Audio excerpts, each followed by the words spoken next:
Alright, what are we doing today? Hello, my name is Andrew, and welcome to my YouTube channel. Thank you so much for stopping by and choosing to spend some time with me. Today I'm going to be talking at the camera, which is something that I never do on my channel, and I'm not very good at it, so bear with me. I apologize for that. But anyway, I want to talk about mouthpieces and my horn mouthpiece choice and allergies, as that's something that I've struggled with in my journey of mouthpiece choice on the horn. And I think that metal allergies, is an issue that is kind of not really talked about enough, maybe should have more awareness, and I figured I'd just share my story with you if you want to hear it. And we're also going to open a package today. A very, very wonderful friend of mine sent me a new mouthpiece rim, and we're going to open it and we're going to try it, and it's going to be awesome. Okay, so if you've been sticking around my channel for a while, you may have seen a video that I made more than 3 years ago now, back in October of 2017, where I unboxed this mouthpiece. This is a gold-plated Lasky 775F, and the purchase of this mouthpiece came about after 7 months, I think, of borrowing a Lasky 775F from my teacher. She had lent it to me, and she had like a huge collection of mouthpieces and had me try some and settled on that one, and that was the one that felt like the right fit. And I was deliberating because it had been at least a couple years since I had really felt good on any mouthpiece that I had had. So I was really hesitating, but after 7 months I was like, okay, I still feel good on it. Let's go for it. And all the online suppliers were out of stock of all of them except for Siegfried's Call, and they were out of stock of the silver ones. So I had no choice but to get a gold-plated one. And it was through this error, which I now refer to as kind of more of a miracle, I guess, kind of providential, I discovered that I'm allergic to nickel. It was basically, after playing this mouthpiece for not very long, there were some little annoyances in my horn playing that started to go away, which was really interesting. One story that illustrated it pretty well was about a year later, in October of 2018, I had just gotten to Curtis, and we were preparing our first orchestra cycle, and it was about a week before the performance, and I was in the practice room at school and dropped my mouthpiece, and it dented the shank. So at that point I was like, well, why don't I just use a backup mouthpiece and then worry about fixing this one later? And so I brought out my Lasky 75G, which is this mouthpiece, which I've had since 2015, I think. It's the closest mouthpiece that I have to the 775F. I was like, well, I'll just play this for the week, then I'll get my 775F fixed, and then we'll be good to go. And this mouthpiece is obviously silver plated. And so the transition was pretty seamless, because dimension-wise it's close enough that my face wasn't really thrown off at all.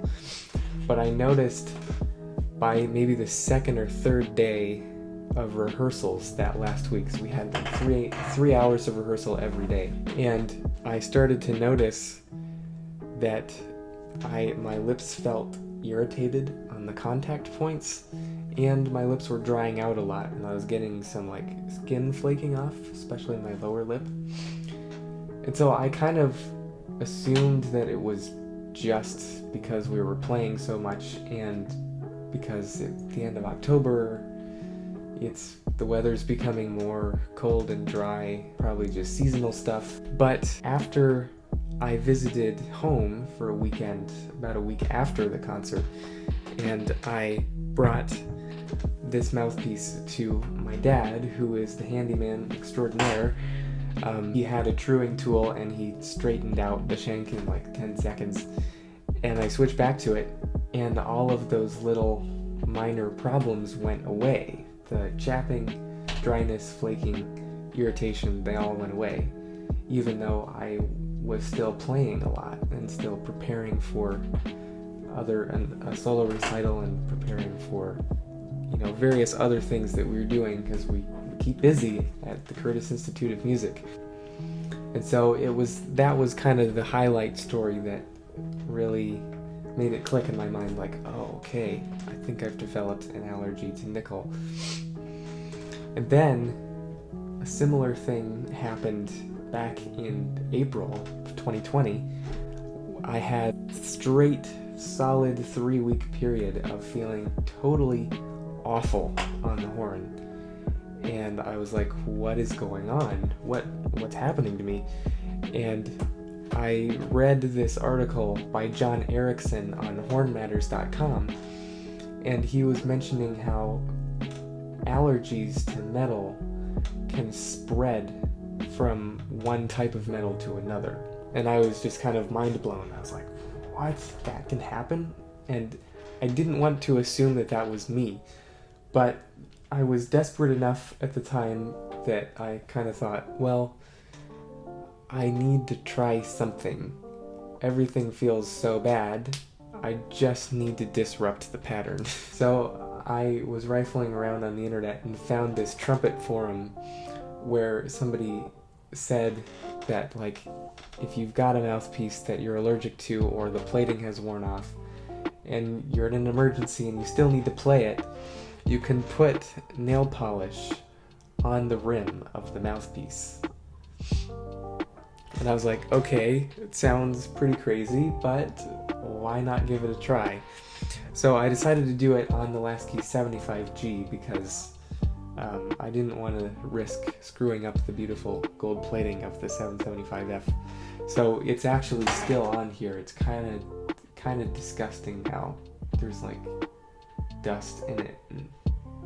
Ugh. Anyway, I put nail polish on this mouthpiece, and like instantaneously everything was better. Like my range came back.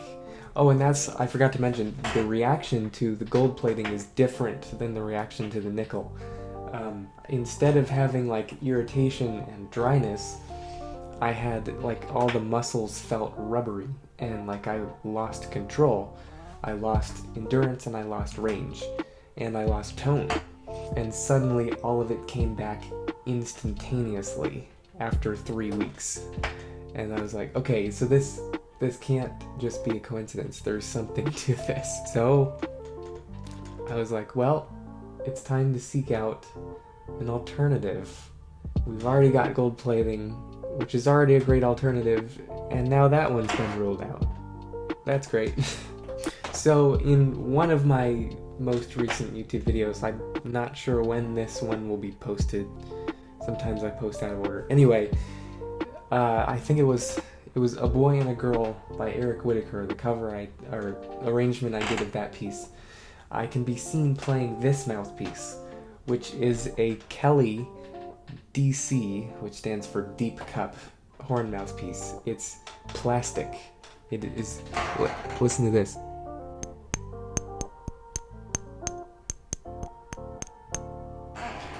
It's not a normal mouthpiece. Oh, listen to, like, if you gently drop like a metal mouthpiece,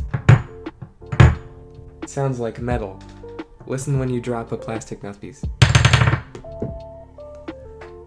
It also weighs like nothing. Like, mouthpieces are already not very heavy, but this weighs like, I don't know, like 10 or 20 of these, it feels like. So anyway, Kelly is a company that is known for making plastic mouthpieces for brass instruments. They make it out of Lexan polycarbonate, and it's machined. It's not 3D printed, it's machined. But I have been interested in looking into 3D mouthpiece printing. because that would open up a whole lot of custom options, which would be really cool. If any of you know how to use a 3D printer or have access to one, let me know in the comments. Anyway, so I bought this mouthpiece just to see if it would be a good stand-in while I was searching for a more permanent alternative. And it sort of was. The only problem is Kelly only makes two models of horn. They only make two models of horn mouthpieces, and they have the DC model and they have the MC model. And they're essentially supposed to be copies of the Holton mouthpieces, the Holton Farkas series DC and MC. And they both have much smaller inside diameters than any of the mouthpieces I'm used to playing on. It just was too small for my face. And the DC has a slightly larger diameter than the MC does. So that's why I went with this one. Like, you see how close we can get. It worked for a little while, and then my face was like, can't deal with this anymore. But it's incredibly fun, and it feels so good on the face because it's plastic and it's really smooth, and it's also kind of grippy, but it's not abrasive, which is really cool. So anyway, I then tried an Osman mouthpiece with a Lasky replica rim, because they make Lasky replica rims, and they make them in Delrin, which is a type of plastic, and just normal silver and gold plated brass.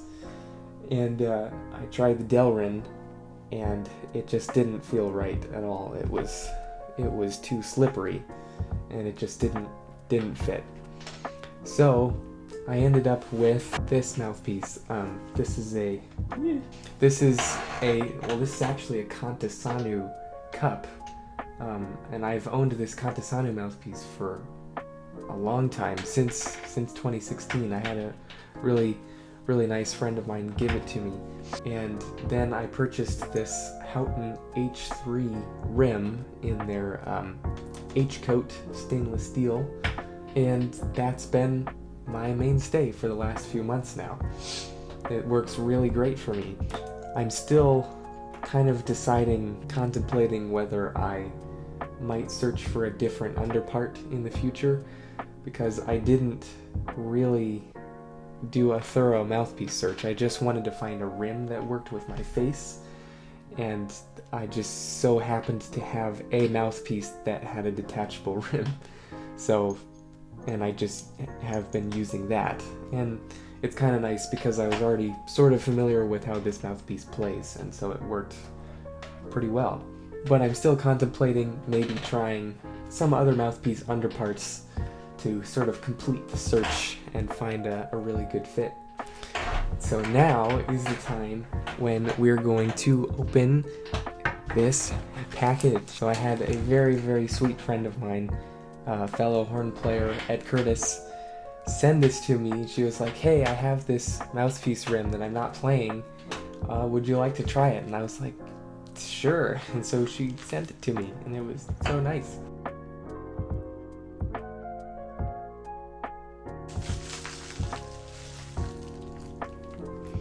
Whoa, what is this bag? It's so fancy.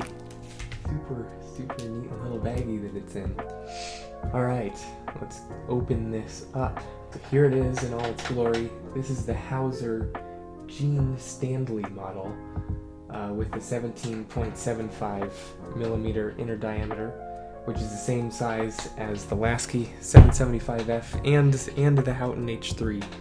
Same size, just a different contour. Let's see if the camera will pick that up. Different contour, different profile. So I'm excited.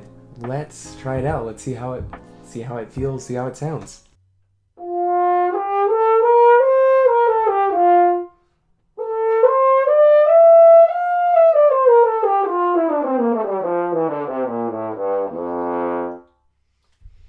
I have to keep moving my microphone back and forth because the horn's too loud and my voice is too soft. It's really interesting first impressions, just blowing a few notes. It feels smaller, definitely, than the Houghton rim. I think it's narrower, the profile, but it's really interesting. It's kind of rounded, and it doesn't have quite as much bite on the inside, but it's just more compact feeling. It's really interesting. So far, so good.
Alright, well, I think that is about it for today.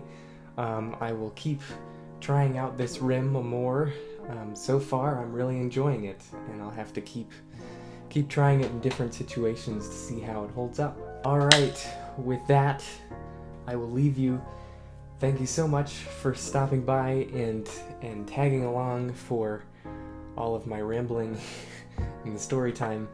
Thank you so much for being here and spending time with me, and I hope to see you soon. Oh, if you want to, you can subscribe to the channel, and I'll put a couple of links to a couple other videos if you want to watch those, whatever. Anyway, I'm running out of things to say. See you guys later. Bye!